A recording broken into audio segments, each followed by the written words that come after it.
Sénégal asalaamaaleykum mbokki àddina wërngal këpp ñu ngi leen di nuyu bu baax a baax di leen ziyaara tey jii nag dañoo ñëw ci dëkku diine bu mag bu nekk ci Sénégal waaye ci département de Foundiougne waaye fii nga xamante ni moom la ñuy wax Sokone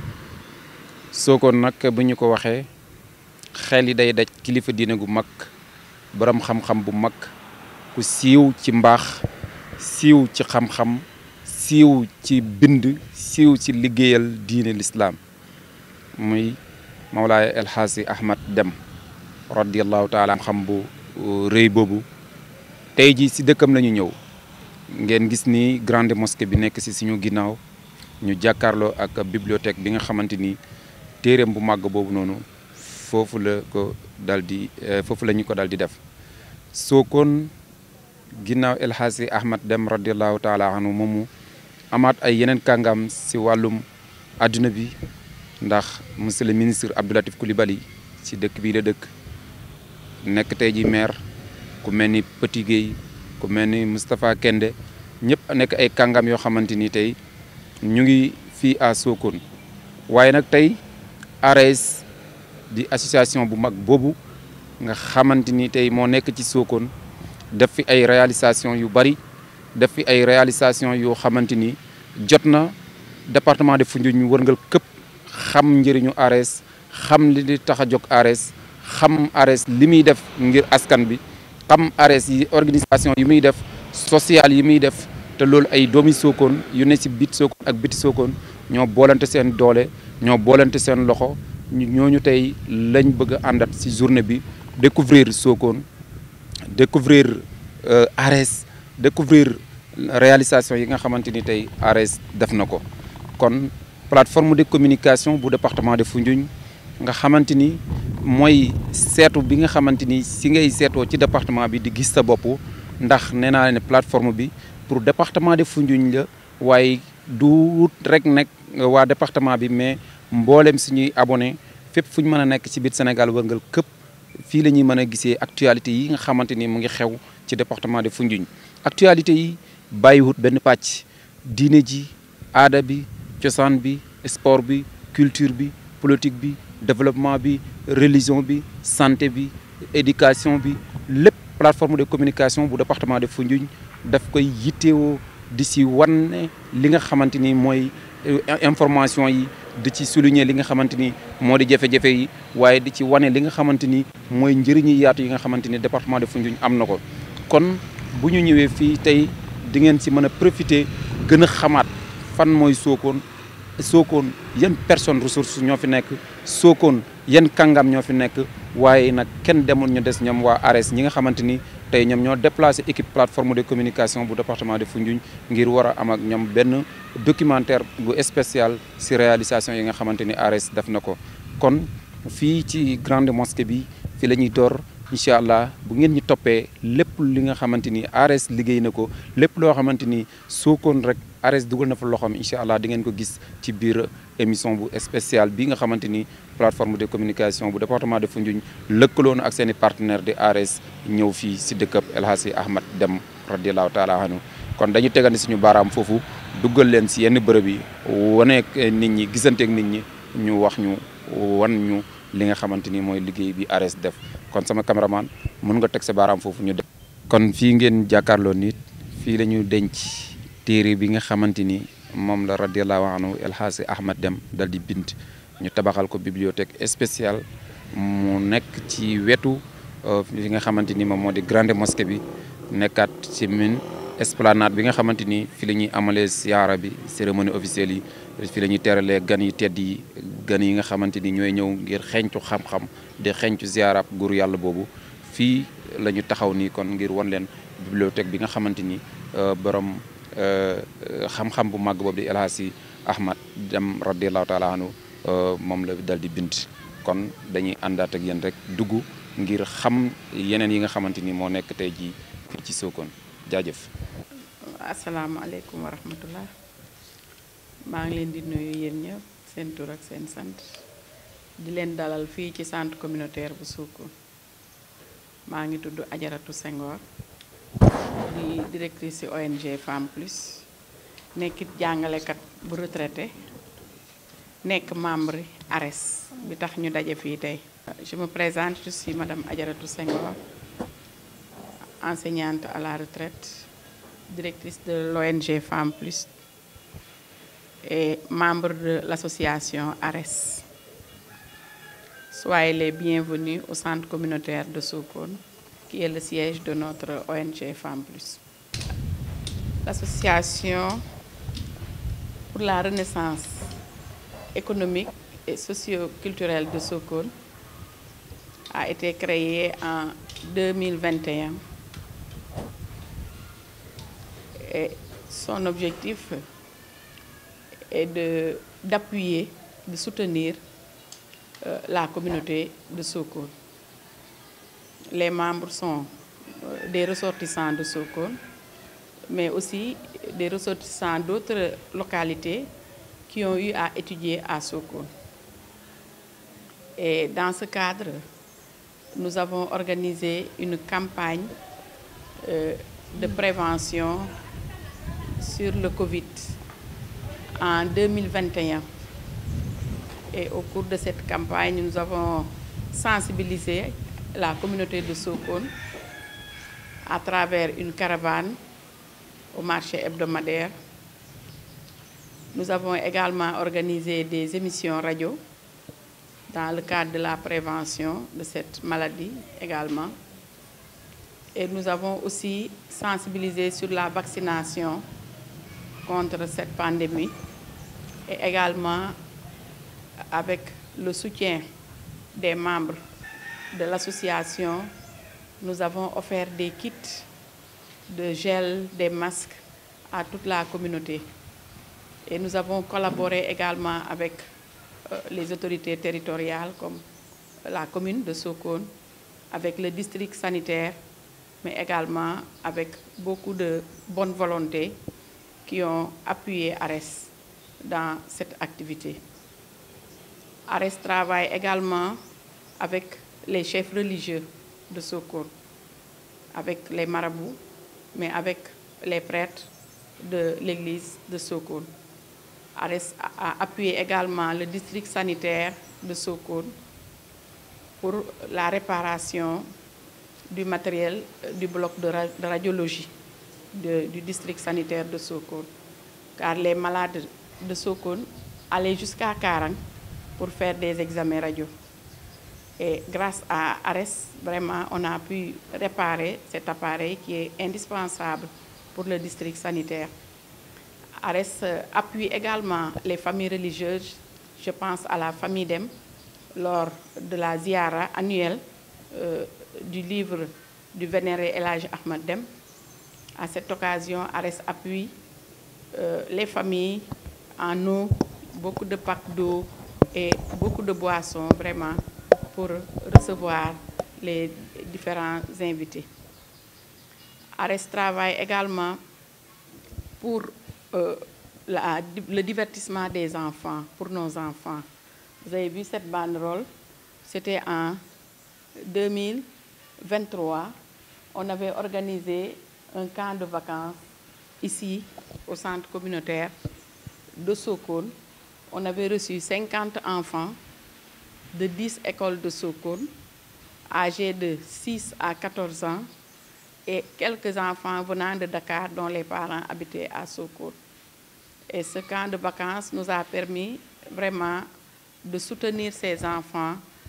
vraiment de leur permettre également la vie en communauté. Ce camp de vacances a également permis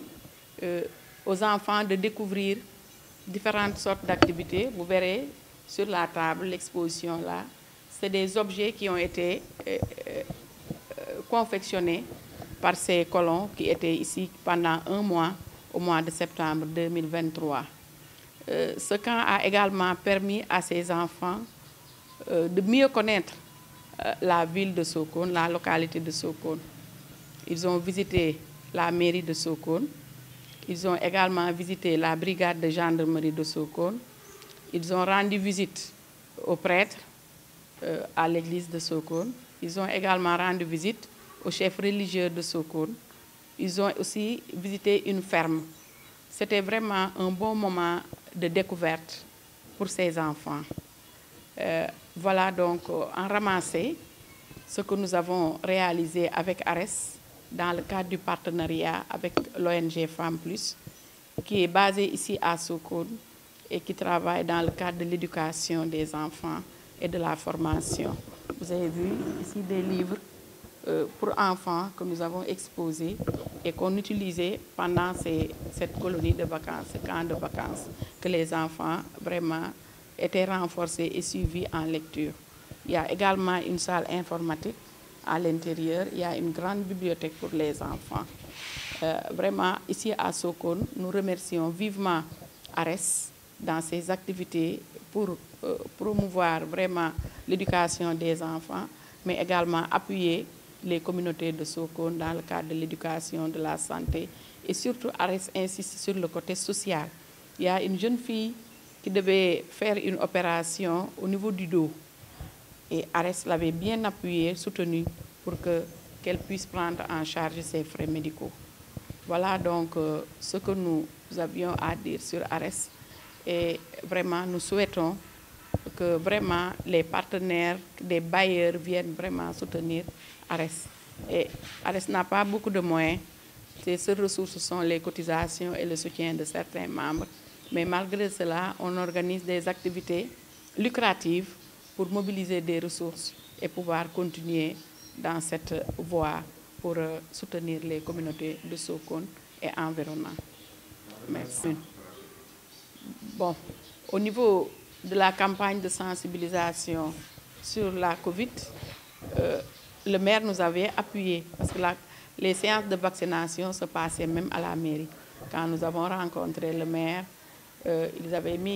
mis à notre disposition le matériel de la mairie pour vraiment soutenir les agents de santé qui étaient venus vacciner. Lors également du camp de vacances, il a appuyé ARES, le maire, l'actuel maire, a appuyé ARES avec une enveloppe pour soutenir les activités des enfants, pour les goûters, etc., de l'eau pour les enfants. Donc je pense que les relations avec la commune sont au beau fixe et le maire soutient toujours vraiment l'association ARES. Peut-être que nos communes rurales n'ont pas beaucoup de moyens pour bien aider, assister ARES, appuyer ARES dans les activités. Centre communautaire bii ngeen ñu fekk tey mooy centre communautaire mooy siège Femme Plus ONG Femme Plus bi nekk ci Sokone. ONG Femme Plus nag dafa nekk partenaire ARES ndax ARES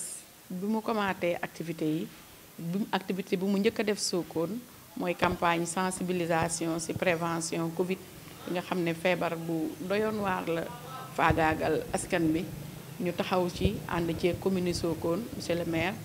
ànd ceeg waa district sanitaire bu Sokone jàppale askan bi gën leen a yee ci feebar boobu loraange yi mën a indil nit ñi di yee leen tamit ci ñàkk yi ndax ñu bari nanguwuñu woon ñàkku bi ñu àndeek ARES ñu sensibiliser leen ñu ñàkku ñu mayaale ay gel ak masque ci jàkka yi ci place publique yi marché yi ak yooyu. ARES liggéey na tamit ci wàllu diine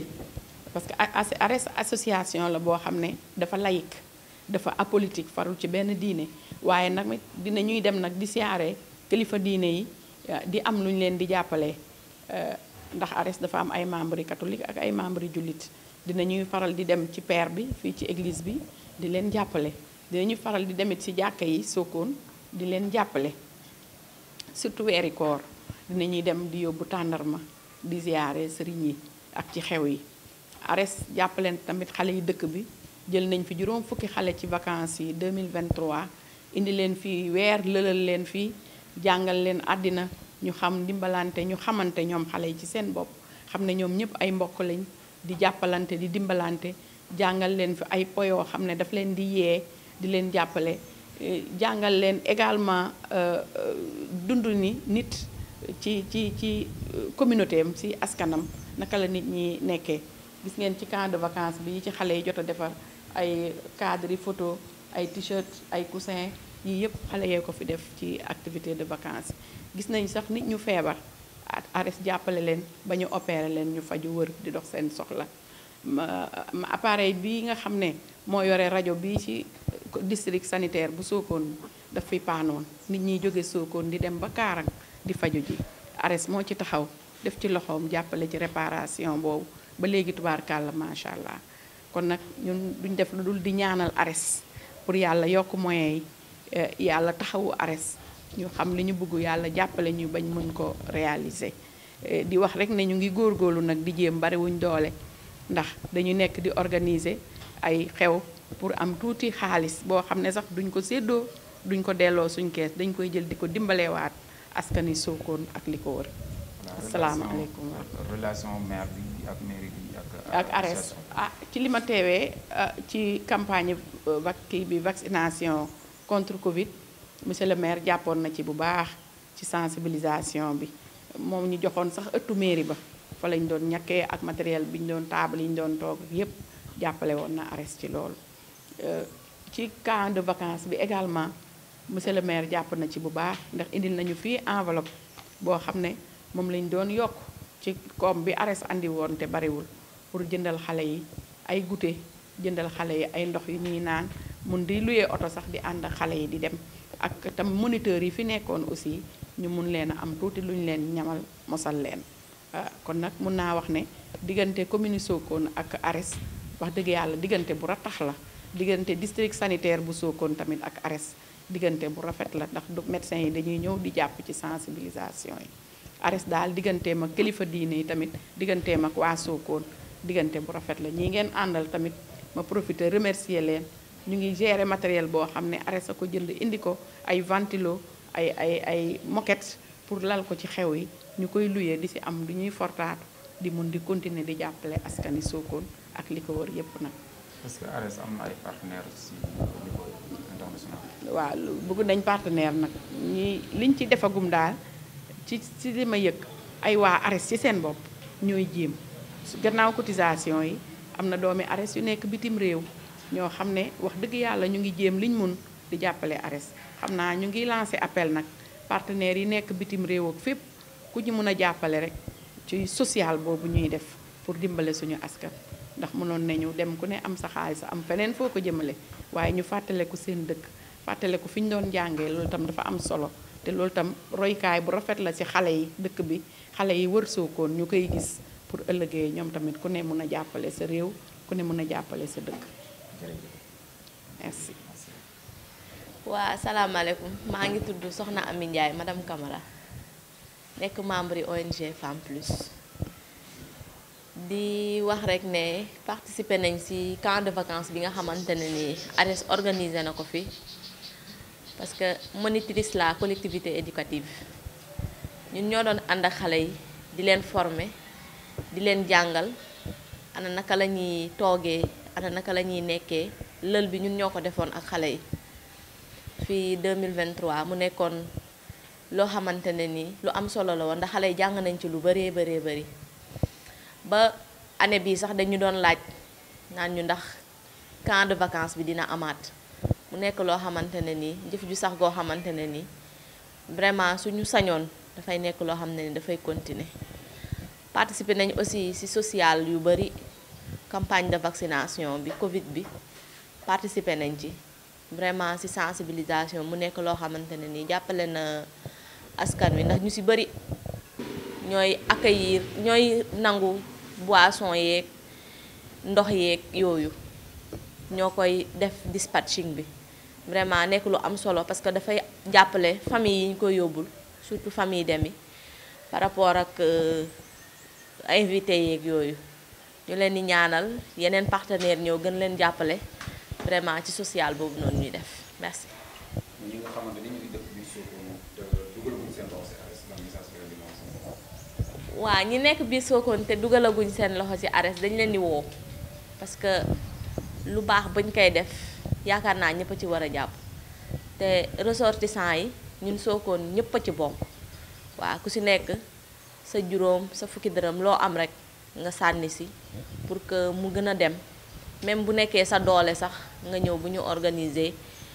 tamit loolu da leen di jàppale ndax mbooloo mooy doole. merci. waaw sëriñ bi ñu ngi lay nuyu bu baax a baax di sàkku nga présenté wu tey ji yaakaar naa ñu ngi si kër xalifa bi bëggoon nañoo xam ginnaaw boo présenté wu El Hadj Ahmed Deme ku ne Sokone sa xel moom lay njëkk daj balay daj keneen mu nekkoon borom xam-xam bu siiw ci àdduna bi yëpp bind téere boo xamante ni tamit xëy na kéemtaan yi si nekk yéen a ñu ko gën a xam da ngeen ci wax bëgg nañoo xam El Hadj Ahmed Deme kañ la jaar si Sokone El Hadj Ahmed Deme si ban jamono la bind téere bi ñaata la ci def ci diire bi ak waa Sokone nuñ mel ak El Hadj Ahmed Deme radiallahu taala anhu bismillah ñu bàyyi la nga nuyu. أعوذ بالله السميع العليم من الشيطان الرجيم بسم الله الرحمن الرحيم وصلى الله على سيدنا محمد بن عبد الله وعلى آله وصحبه وسلم تسليما أما بعد mbokk yi ñu ngi leen di nuyu di leen ziar kii wax ak yéen Bokar Cheikh Oumar Deme góor gi mooy sama wayjur waaw ci li ngeen ma laaj nag ci côté El Hadj Ahmed Deme comme kañ la ñëw Sokone xanaa xëy na lu jiiti loolu mën nañ wax it maanaam balaa muy ñëw Sokone fan la nekkoon wala moom kañ la juddu waaw ak fi nga xam ne foofu la njëkk a dem jàngi ba ñëw Sokone xam naa ci tënk rek ndax lu ci bëri di ci xëj moom mu ngi juddu 1890 ci dëkk bu ñu wax Mankanouba ca région de Sédhiou moom foofu la juddoo donte ay wayjuram ak ay maamam ñu ngi soqeekoo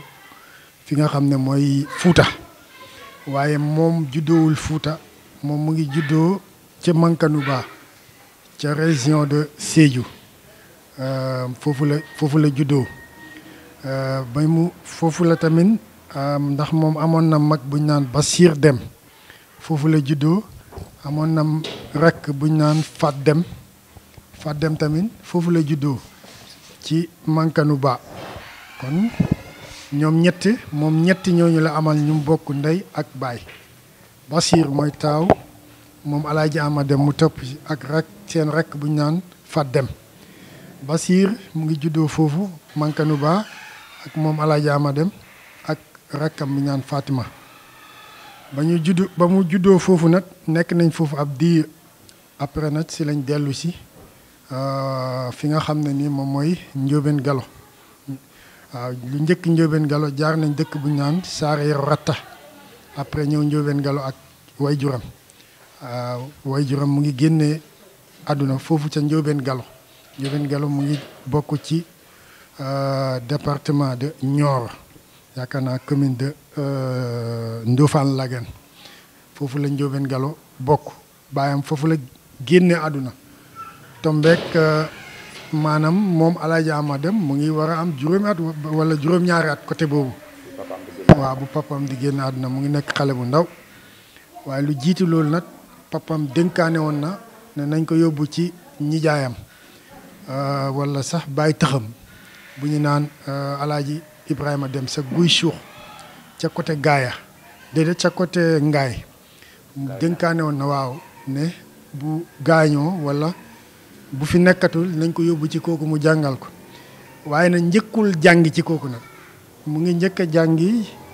ci sëriñ bu ñuy naan Cerno Masamba Sall ci kudóom weti Kirma Jabel fii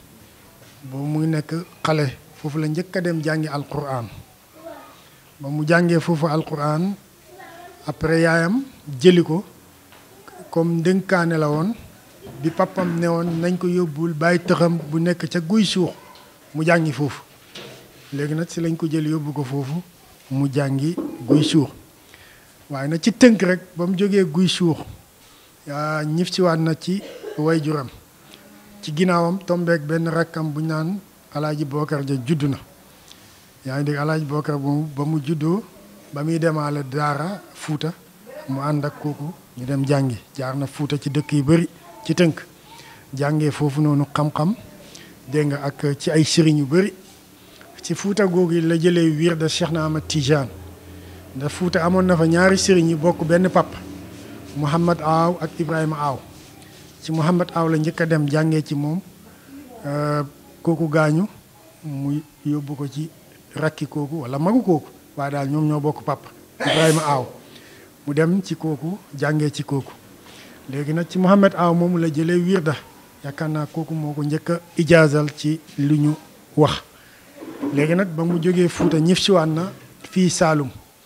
ba mu ñibbisee dem na jaar na fii ci dëkk yu bëri balaa mu ñëw Sokone am na Gaage Sirif jaar nañ fa jaar nañ tamit fu ñu naan Bambugaar ginnaaw Sokone tuuti si la doog a ñëw Sokone à 1914 waaw maanaam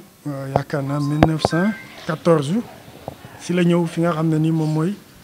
Sokone waaw ci lu gën a siiw nag comme dafa am ay werante kon waaw kon 1914 ci lu gën a siiw ci la ñëw Sokone ci bésu talaata maanaam mu ngi tombeek tabaski àndoon ak ay rakkam ak yaayam mu ngi tuddoon Aminata Banna ñu ko doon waxe Inna Maodo waaw Aminata Banna wala Aminata Diallo ñu ko doon wax Inna Maodo inna nag si baatu soose la moom mooy yaay ci soose mooy inna maanaam comme ñoom ñu ngi jóge woon ca soose yi yaayam da doon wax soose comme moom ni mu doon waxee soose léeg-léeg sax nee nañ bu doon jàngale si soose bu gisoon baat bu ko jaaxal day dem laaj yaayam baat bi lan la si soose kon nag en 1914 boobu la ñëw fi nga xam ne ni moom mooy Sokone da ba mu ñëwee Sokone njëkkuñ sanc fii nag maanaam mu ngi sanc côté poste ba nële côté boobu la ñu dëkkee woon fi nga xam ne nag mooy fii mu sanc fii mooy Sokone ba mu ñëw fii nii mooy fu ñu nekk nii yaakaar naa loolu mu ngi nekk en 1924 waaw si la benn doomam bu ñaan Cheikh Tidiane Dem si année boobu la judd si la ñëw jógee poste ba fële ñëw sanc fii nii en 1923 waaw tombeek doomam boobu ndax taawam bu góor mu ngi judd en 1923 kooku lañ doon wax Thierno Mourama Dem mooy premier xalifa ko weddi jàppal ne lii man maa ko xamagul rek waaye lii ci xam-xam yi nga xam ne la xam-xam yi ñu war a jëfandikoo ci àdduna bi ci la bokk loolu moo tax mu doon wax loolu ndax nit mënut a maîtriser lépp waaw te am na ci matière yoo xam ne ni amaana sax Sénégal rek moo xam ci suñu université yu mag yi sax maanaam sax amaana doo ko fa fekk da man daan na dégg suñu premier xalif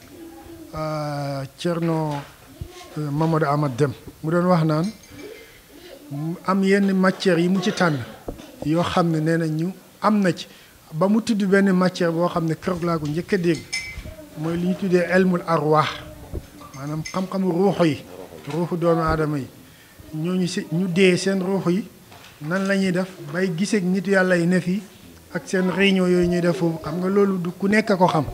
kon boo duggee fekk fa loolu it xamoo ko bul ko weddi waaye xamal ne xam-xam la ci biir xam-xam yi moo taxoon mu wax loolu waaw.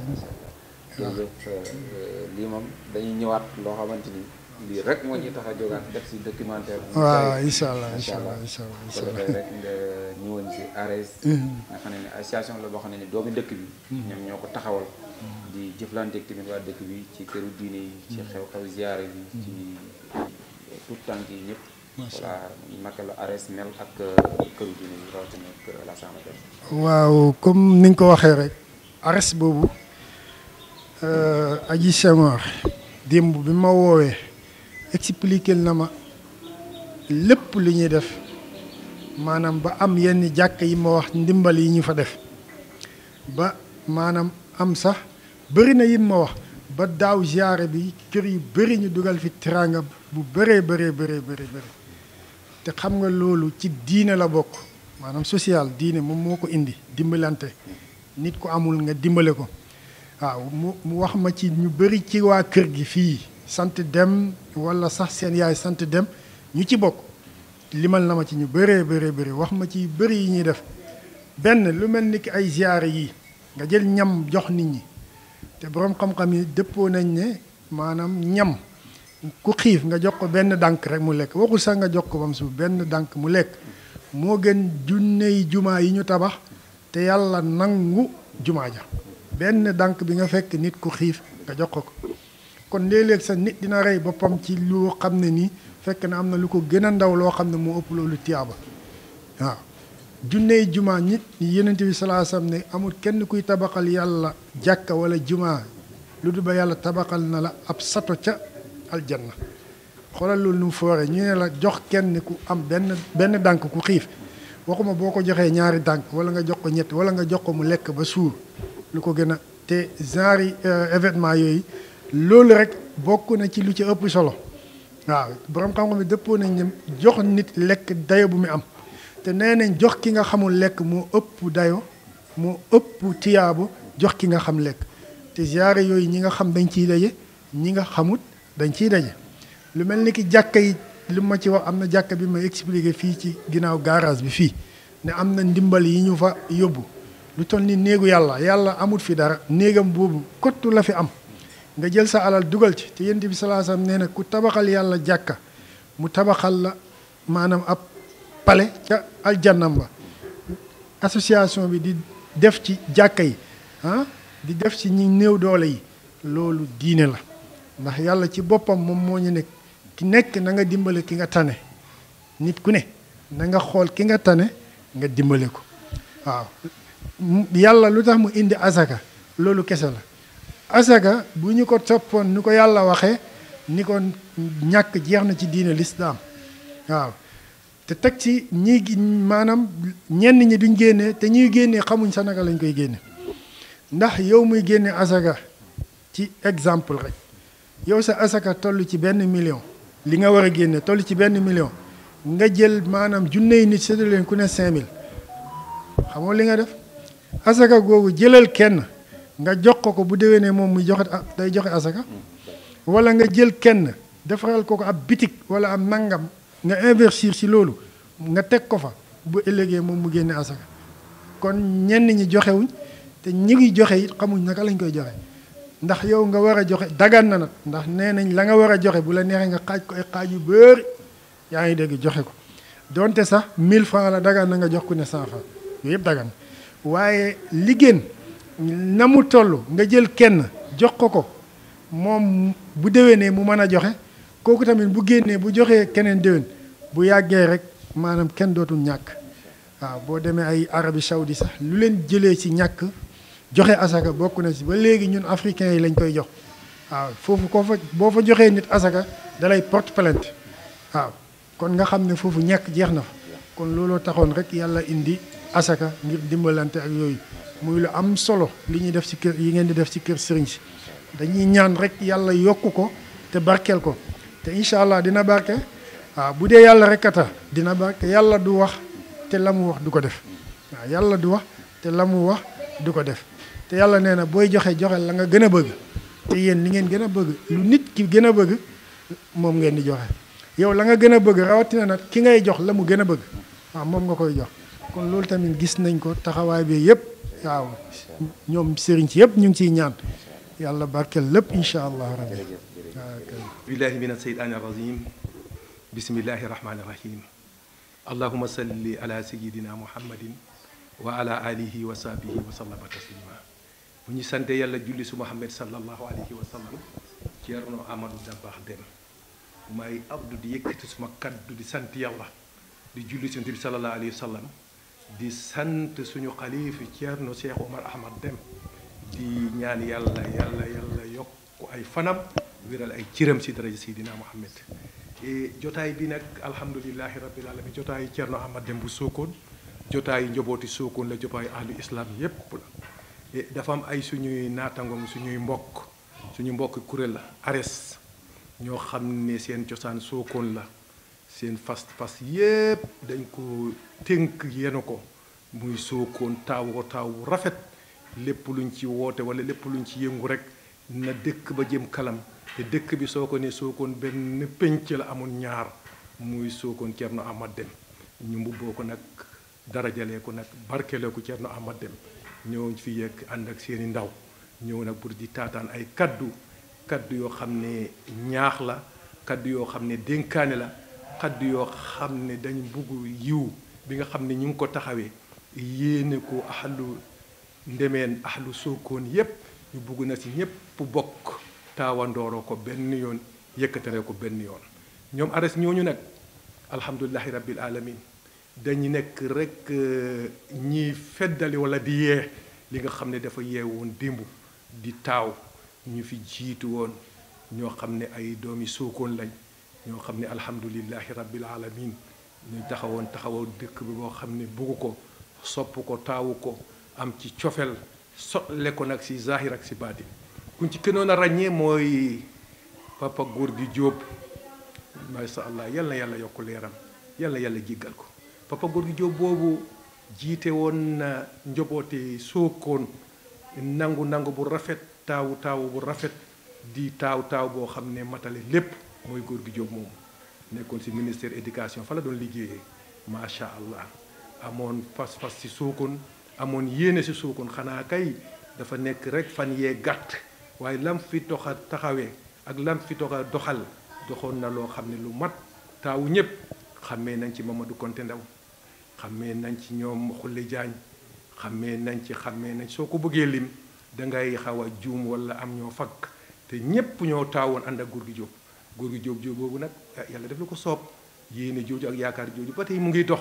waaye dafa am ay sitam ay jarbaatam ak ay doomam ak ay njobootam ñoo xam ne kuréel boobu moom lañ taawu si moom lañ bugg a dekkal moom lañ bugg a dundal te yàlla tax su ngeen ko defee nag alhamdulilahi rabbil alamin fépp koo xam ne alaaji Amad Dem ak njobootam ñu nga fa seen xol sedd na seen yaakaar yokku na rawatina nag njobooti Sokone rawatina nag doomi Sokone rawatina nag góor gi ñi ma Jóob nga xam ne moom moo nekkoon jawrin boo xam ne fakk tëdd la woon di ko doon dox di ko doon taawu di ko doon defar di ko doon taxawee ba lépp rafet kon su ngeen toogee nag ñu wuutu ko teg fam tegu woon yéen a jam yaakoon ngeen dundal ko suuxat ko kooku dañu ne alhamdulilahi rabbil alamin Sokone nag alhamdulilah lii jomb ko puisque Sokone alaaji Amad Dem yàlla daf ko ci may lu mayul kenn daf ko ànd ak mbokk jullit yi bokkoo lépp bam seetee li ko yàlla may si xam-xam war na am loo xam ne war na koy def dafa gestu si banna bu nekk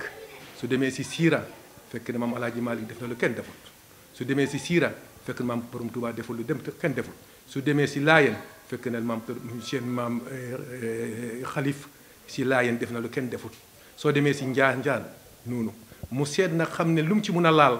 dana ci yokk wala mu wàññi te loolu àndu dag mat àndu dag yar àndu dag yëg àndu dag respect mu tëral lépp gestu alquranil karim muy wax yàlla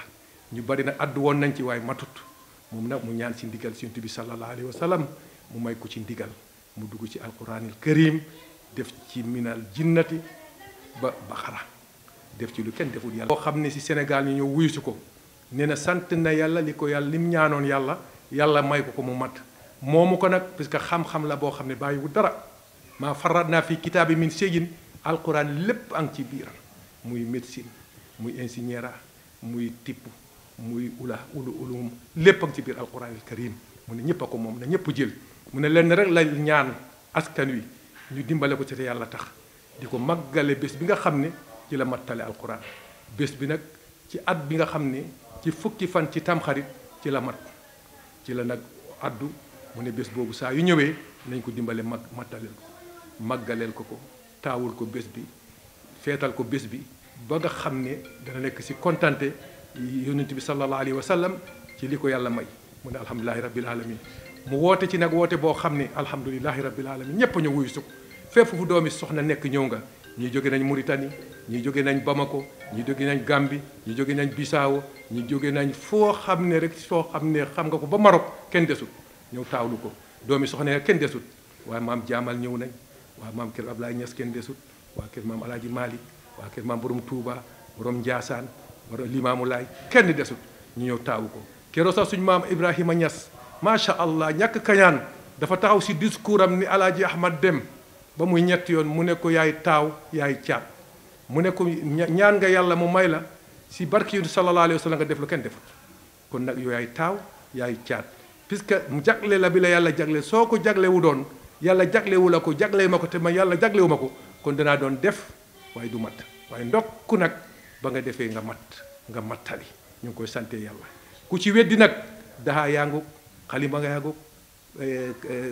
kayit yaangug na ngeen bind ku ci weddi rek defal li Ahmad Dem def defoo ko ci man-manam daf ko defee ko ci may yàlla kon nag alhamdulilahi rabbil alamin su ngeen jotee taawu ko taxawu ko ñëw di suuxat démb li fi mag ñi bàyyi woon dañ koy sant di leen sant di leen gërëm di jéggalu nag puisque téléphone baa ngi sonné dafa am benn taxawee boo xam ne dëj bu ngi may xaar si dëj bi moom laa war a taxawee su nekk loolu dañuy gën a sara ba mu gën a rafet allahumma salli ala sayyidina muhammadin. tudd Alioune sant Dianko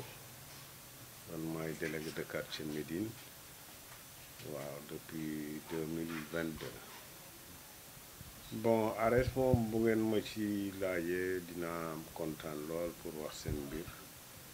parce que am na affaire yoo xam ne say man mos na jaar ci suma loxo maanaam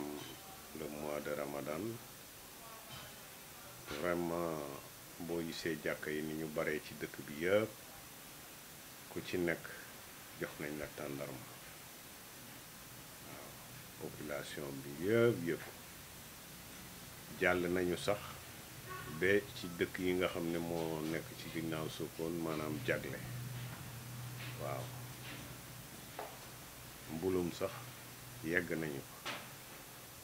mbulum am na quartier boo xam ne sax ci Sokone la bokk ñu koy wax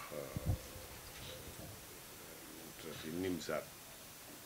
parce que dañ ko diviser en deux loolu yëpp dem nañ fa mois de Ramadan jox leen li nga xam ne moom la ñuy dogee vraiment jàkka boo ko yóbboo loolu fekk moment yi dog jot ñëpp danañ ko yëg ñëpp danañ la gërëm danañ la sant parce que tàndarma la ñuy doge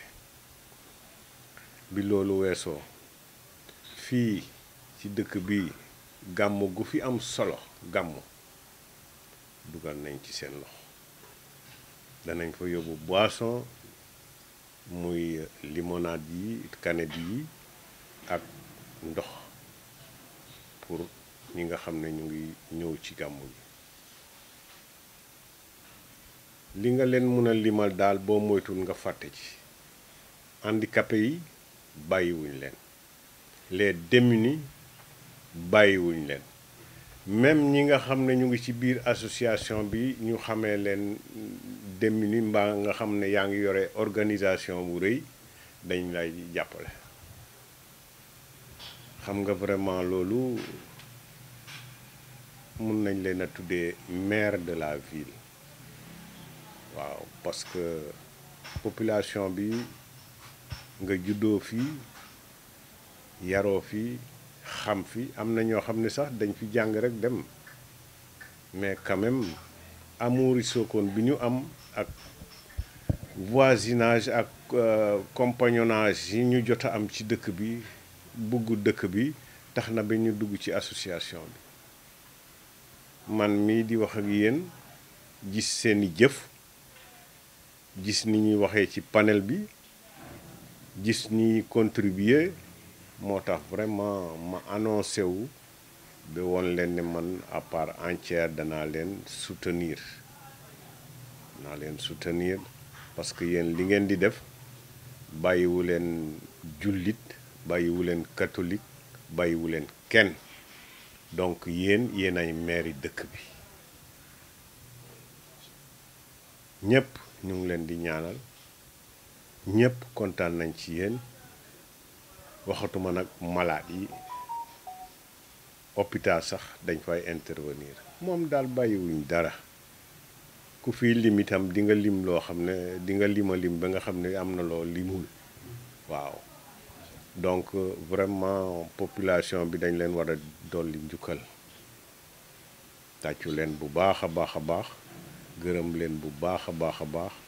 ñaanal leen lool ñaan gu amul àpp parce que loolu dafa doon loo xam ne sax dafa xew léegi ku nekk sa gox dafa doon loo xam ne dafa xew léegi de telle sorte que ñoom bu ñu ràññee loolu xam loolu ba tey toppatoo seen gox wax dëgg yàlla gërëm nañ leen ci sant nañ leen ci amul ku leen xamul fii amul ku leen déggul fii fépp la ñuy intervenir yal na leen yàlla jëmale kanam yéen ñiy doxi di saytu loolu yal na leen yàlla kowel ba fépp fu ngeen bugg a yem ngeen yegg waaw yàlla baax na yàlla mun na loolu yal na ko yàlla def waaw kay bien. Ok, donc bonjour, moi c'est Dr Doudou Diallo, je suis le médecin-chef du district de Sokone. Donc remercier l'association ARES qui accompagne le centre de santé dans le cadre de la prise en charge de ses préoccupations quand on sait que c'est un centre de santé qui a beaucoup de difficultés. Donc nous collaborons avec l'association qui nous accompagne. Et récemment, ils nous ont appuyés dans le cadre de la réparation de la radiographie qui est au centre de santé qui était défectueuse. Donc on avait une pièce qui était défectueuse et la pièce coûtait environ 1 million de francs CFA. Donc quand on les avait sollicités, ils n'ont pas hésité en tout cas à accompagner le centre de santé avec d'autres bonnes volontés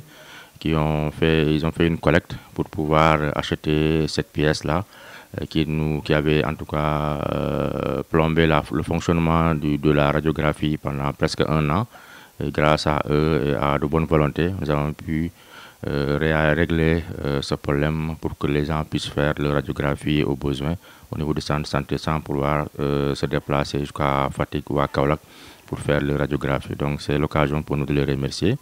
au nom de l'ensemble des prestataires du district, du centre de santé, mais aussi au nom des populations de Sokone pour ce qu'ils sont en train de faire dans le cadre de la santé au niveau de Sokone. Merci beaucoup. Ok, donc asalaamaaleykum man la docteur Doudou Diallo médecin-chef district Sokone nekk fii centre santé donc di nuyu di gërëm waa ARES association bi nekk fii di jàppale centre santé bi si suñu jafe-jafe parce que jafe-jafe bëri na centre santé bi mais buñ leen sollicité dañuy sawar pour jàppale ñu donc yàggul dara suñu appareil radiographie dafa paanoon toog na fi presque at doxul benn pièce moo fa manqué woon donc fekk nag centre santé amul woon possibilité pour jënd pièce bi ñu sollicité leen ñu jàppale ñu pour jënd pièce bi ak les bonnes volontés ñuy liggéeyal pour que ñu mën a réparer rajo bi donc yàlla def na nag ñu jàppale ñu bu ñu réparer ko pièce boobu ñu jënd ko ba rajo bi léegi mi ngi fonctionner normalement yàlla def na nag avant boobu nag ñi dañoo dem ba Kaolack wala Fatick pour def rajo mais bu ñu ko réglé nit ñi fi la ñuy yem pour def seen rajo yi donc di leen sant leen gërëm di wax ni ñu continuer en tout cas di jàppale centre santé bi parce que actuellement am nañ yeneen problème yi nekk centre santé bi am na peut-être buñ ci waxtaan ak ñoom dañu jàppale pour ñu mun a la régler ci wàllu rajo bi mais wala ci wàllu yeneen services yi xam te ni soxla nañ équipement pour mun a ñoŋal faj bi ci centre santé bi donc di leen sant leen gërëm. kii mooy jaaykatu glace bi moom Ismaïla Ñing man maay technicien bi. maa nekk ci kaw machine bi may taal may làkk glace bi ñun ñaar yëpp ARES lañ nekk kii mooy Babacar alors Baaxu ARES la nekk xaritu Ousso la mooy day jàpp si liggéey bi usine bi nag maire yi moo ko fi indi Abdoulaye Coulibaly ak ñi mu àndal pour jàppale askan bi glace bi day jàll parce que oto yi yaa ngi koy jël si di koy jënd bon askan bi yëpp ñu ngi koy jënd am na fi njëriñ lool macha allah ñu ngi gërëm Abdoulaye di koy encouragé mu gën a jàpp si liggéey bi parce que am nañ njëriñ trop ci dëkk bi macha allah Ismaïla ngi noonu. bon Ibrahima Thior moo nekk borom frigo bi ay frigo ñoo fi ñëw macha allah ñuy sant yàlla di gërëm yonent bi ndax lii yëpp dimbale askan bi la ñun ñëpp mairie moo ñuy fay di ñuy liggéey loolu du ñuy fay dañuy xëy suba 8h. ba 11h si guddi wala minuit amul wàcc. léegi glace bi gars yi ñoo koy jënd di koy glace ay jën. dem Missirah dem Tànje dem Ndar dem fépp lay dem glace bi. te oto yi dañuy ñëw rek frigo yi di jënd kon mun naa la paas Ismaïla moom itam mu wax si xalaat. asalaamaaleykum ñu ngi leen di ziar bu baax di am kontaan bu baax seen teewaay fii tey nga xam ne ñoo ngeen fekk ñu fii si Ndangaan Sokone. muy quartier bi nga xam ne moo ëmb séeréer yi nekk Sokone presque ñoom day ñoomin kap ñoo fi dëkk ñu nekk fii si usine glace bi nga xamante ne a été réalisé par le maire de la commune macha allah mu nekk lu baax si commune bi parce que nit ñi sonoon nañ trop mais yàlla def na mu réalisé ko indi ko fu mu nekk nii fi koy di jóge fu ne di fi teew waaw ma nekk nag un membre de l'ARES laa bokk ARES bi nga xamante ne mu ngi dox social partout foo dem si Sokone boo ne Ares kenn du la ko laajte ñëpp xam nañ ko boo demee si jàkka yi seen président sang fa boo demee si église bi pareillement kër sëriñ bi bépp kër kilifa diine bu fi nekk rek Ares mu ngi fay dugal loxoom bu weeri koor ñëwee itam noonu la ñuy def joxe ay don xam nga pour koor gi kon loolu lu baax la ñun ñi dañ si bokk ma ko ànd seeg sama grand bi grand Arfan ñoo bokk liggéey bi man nag Ismaïla laa tudd Ismaïla Ñing mais ñu gën maa xamee si Ousso maa ngi nuyu waa Ares ñëpp ñoom grand Go ñoom grand Diop grand yëpp maa leen di nuyu ñoom grand Youssou bàyyiwuma kenn ñoom ñu maa leen di nuyu waaw nee naa kontaan nañ bu baax waaw o fogole séeréer ino mbe i ñoon fa Ares de ɓisid meeke wa ngarna an lay fa in Ares koy nu andaan a paax ten refi keke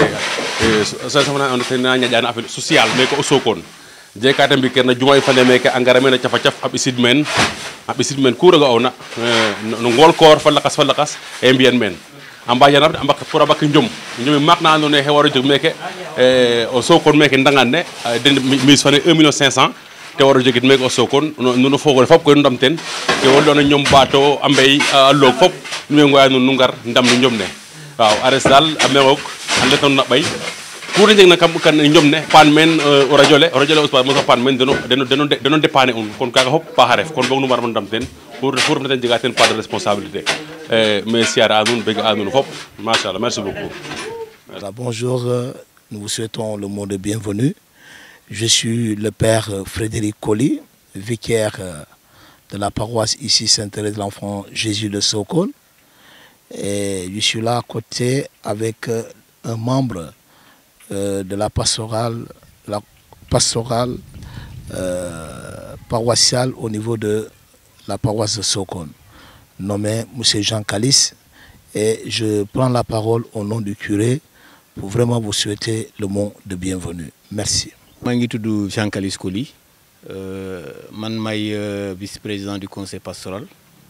Je représenté puis le père curé, Victor Emmanuel Diouf, et aussi l'ensemble des paroissiens. Pour voir que si tout Ares, le mujjata def man nak yaguma si amical bi mais jotna participer si Ares lu mu def fi si église bi Ares participer na si walu setal jangu bi chaque année si bala 15 août Ares da fay envoyer un montant jokko curé bi pour ñu seet kan moo mun a nettoyer église bi donc Ares def na ko du benn yoon du ñaar yoon bala man ma dugg xale si daana def yooyu parce que man bu may dugg bu ma ko waxee si am na 6 mois à 7 donc booba Ares mu ñuy def yoo xam ne vraiment yu bëri am na yoo xam ne sax man bu muy def boobu man sax fekkewu ma donc bu ma duggee laa xam Ares lu mu def si wàllu ndimbal parce que dimbal si nit ñi dimbal si wàllu diine yi parce que defuñu dañuy liggéey dañuy dimbale catholique yi wala musulman yi déedéet lépp Ares lépp la boole parce que si biir association bi chrétien yaa ngi si biir musulman yaa ngi si biir peut-être athée yaa ngi si biir on sait pas mais en tout cas def na loo xam ne vraiment jaloore bu rëy waaw dimbal même centre Buntu Yaakaar boo xam ne dafay dimbale sœurs yi pour ñu mun a jàppale xale yi yoo xam ne dañuy am laago soit déggin bi soit gis-gis bi soit wala doxin bi et cetera donc ñëpp xale yi ñoo xam ne ñu ngi si biir kër yi la ñuy génne téye leen fii si centre bi mu recruter ay enseignants ay enseignants ñu leen dimbale si liggéey bi donc loxo Ares mu ngi si biir daaw si hivernage bi sax organiser nañu ay colonie de vacances ñu wax ko église bi am na lu ñu jot a def seen loxo pour dimbal leen d'ailleurs ñun ñoo ko yóbbu fële fu ñu daloon si on appelle ça waa Neuss-sur-Lise foofu la ñu yóbbu woon kii bi quoi waaw donc si gàttal ak wolof joola lii laa mën a wax quoi. Et aussi à déléguer une délégation pour représenter la communauté au niveau des organisateurs de cette colonie de vacances. Donc pour dire de façon ramassée que Ares, vraiment, on ne peut pas remercier cette amicale. Du point de vue disponibilité par rapport à nos préoccupations, même au mois de juillet, lorsque 3 de nos fils étaient ordonnés prêtres, Ares a eu à participer de façon consistante, oui, par rapport à la climatisation. Et Ares vraiment a mis sa main dedans. Donc nous on ne fait que remercier Ares pour vraiment, à chaque fois que l'Église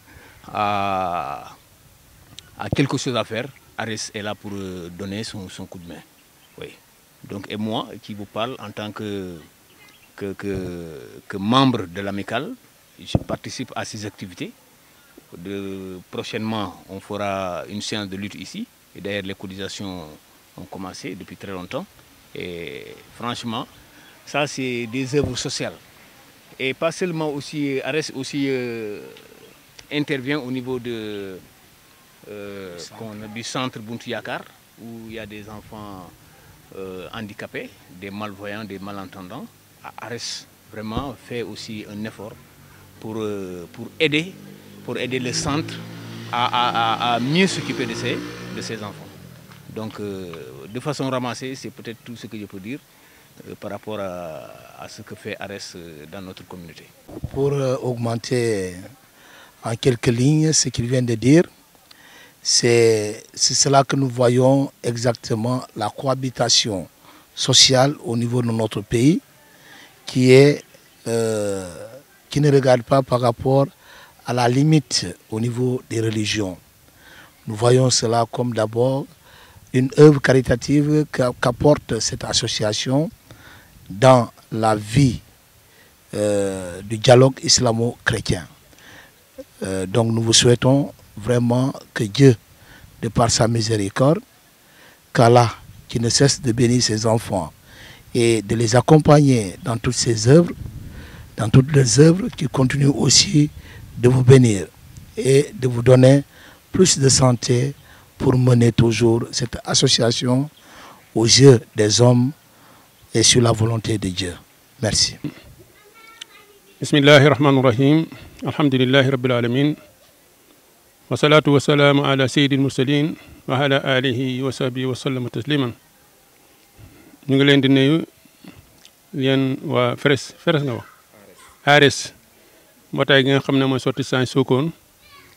ñu ngi leen di accueillir tey ci suñu jàkk ji ci Diamaguène Nord ci membre yi jàkk yi gannaaw bi ñu jullee tàkkusaan ba pare yoon ak suñu borom ñaan ko jox ko aajoom ba pare la mbokk yi ñëw suñuy doom ñëw wisit si ñu ngi kontaan lool ci teew bi nga xam ne teew nañ fi yëg nañ it ne ñoom yëg nañ ne Sokone lañ dëkk ay doomi Sokone lañ yu génn def benn mbootaay pour di dugal seen loxo ci lépp lu xam ne projet Sokone la comme seen kem-kam seen man-man ñun nag yëg nañ ci suñu bopp ndax bi ñuy tabax jàkk ji lañ moo doon premier projet bi moom pare ñu dugg ci domaine yi kii morgo bi dañ doon tàll suñu loxo nag ñëpp doomi Sokone yëg mboolem jullit waaye ñoom teel nañu participer lool bañ ko yëgee rek yónnee nañ ñu tonne ak lu teg ci ciment ne loolu seen participation agum la waaye sax xemuñ ci waaye ci lañ tàmbalee wax dëgg yàlla boobu gisaguñ seen jëmm waaye gis nañ seen jëf te jëf rek la ñuy fay boobu ba tey ñu ngi leen di ñaanal yàlla fu ñu toll ngeen doom yi nga xam ne yéen lañ yaakaar dëkk bi yéen lañ yaakaar yéen ay doom yi fu ngeen mën ne yéen doomi Sokone waaye alhamdulilah bi ngeen xamee ne yéen doomi Sokone yu yëg na yéen doomi Sokone ngeen ba ngeen demee fàtteku leen Sokone waaye yéen ngi bàyyi xel Sokone yéen rek la dëkk yi de tiitaroo yéen la koñ yi tiitaroo yéen la quartier yi tiitaroo yéen la jàkk yi tiitaroo kon ñu ngi leen di ñaanal yàlla te yaakaar nañ ne incha allah li leen ñaanal yàlla yëpp yàlla dina ko nangu waaw fii nag ci jàkk ji fii premier procès bi moo doon jumaa ji ndax jàkk la woon waaye mu demoon ba màgget ñu ñaan yàlla pour yàlla dimbale ñu mën ko sens ci mbaaxa yàlla ñu am ñu ci dimbale waaye ñoom xaalis rek lañ xamoon waaye bañ ci d'accord it bañ waxtaane koñ bi wax dëgg yàlla taxawaay bu rëy rëy lañ ci am surtout gune yi xale koñ yi alhamdulilah ñu leen di gërëm bu baax ci ñi nga xam ne ñoo ko dirigé mooy Babacar Diop ak Pape Mbodj Tidiane Sangol ak yal na ko yàlla yërëm Ousseynou seen ndaw nga xam ne moom maçon la woon waaye moom wax dëgg yàlla moom dafa jëloon boppam rek lépp lu ñu bëgg si maçonnerie dana ko def te lu ci laaj dara yal na ko yàlla yërëm yal na ko yàlla jégal wax dëgg yàlla taxawaay bu rafet la ci amoon waaye bi mu demee it ñeneen ñu utu nañ ko ci bi mu paree nag ñu gis ne dund ak dee mooy am te fii ku fi gaañu rek dañ koy jël ne nañ ko yóbbu hôpital wala nañ ko yóbbu ci jumaa ju mag gi ñu ne wax dëgg yàlla ñu nit comme yàlla def na am nañ jumaa nañ jéem a wut morgu waaw ñu ne xaalis da amut ñu ne waaye nañ yéene rek suñ ci duggee ñi nga xam ne nii dañ def te yàlla tax te balaa nga koo xam rek nga dugg ci lu baax alhamdulilah biñ ci duggee wax dëgg yàlla ku ci ne def nañ man-manam ñi man matériel def nañ ay matériel ñi nga xam ne seen poche lañ xam def nañ seen i poche commerçant yi def nañ ñi fer ñi def nañ seen i ciment gune yi nga xam ne doole lañ xam dimanche bu jot danañ ñëw waaw alhamdulilah gis nga ko fi mu ne pare na peinture nañ ko lépp pare na am na clim yëpp te yëpp ay nit ñu baax ñi rek ñoo ko ci def comme yéen waaw loolu ñu ngi leen ci sant bu baax projet nag du jeex gannaaw bu loolu paree fi mu ne fii ñu taxaw nii tey jigéen ñi fii la ñu jullee te su nawet jotee xam nga lii wax dëgg yàlla du mën a ànd ak taw waaw léegi ni ñuy def dañu profité dugal leen ci jumaa ji du dafay xat moo tax fi mu ne moom mooy suñ projet bi nga xam ne moo ci tegu mooy yi ngeen janoon nii waaw dañ bëgg daal balaa taw incha allah ñu fexe yëkkatu ko def ko muy nekk ñu ngi tàllalaat loxo rek duñ dañ di tàllal yéen itam ñu ngi leen ngeen comme ñëw ngeen fi ku noonu danañ leen ko yëgal waaye comme ñëwal ngeen seen bopp ñu won leen xam nga won bokkut ak kii yóbbante waaw lii daal projet la boo xam ne fi mu ne moo taxaw incha allah ñu ngi leen ci yaakaar di ci yaakaar ñëpp di ñaan yàlla yàggal seen taxawaay kenn ku ci ne la ngeen ne ak li ngeen di yëngatu yal na yàlla yokk leen ci wér moo am solo yal na yàlla may leen wér yal na yàlla may leen fan yu gudd yàlla may leen maqaam yu yëkkatu ñu ngi leen di gërëm bu baax di ngeen jottali suñu néew mboolem ñi nga xam ne teewuñ jërë ngeen jëf maa ngi wax nag ci turu membre yi jàkk ji yëpp salaam imaam Jim Diop waaw imaam Jim Diop ci jumaa yi njong kii jàmm gën noor waaw ñu leen di gërëm bu baax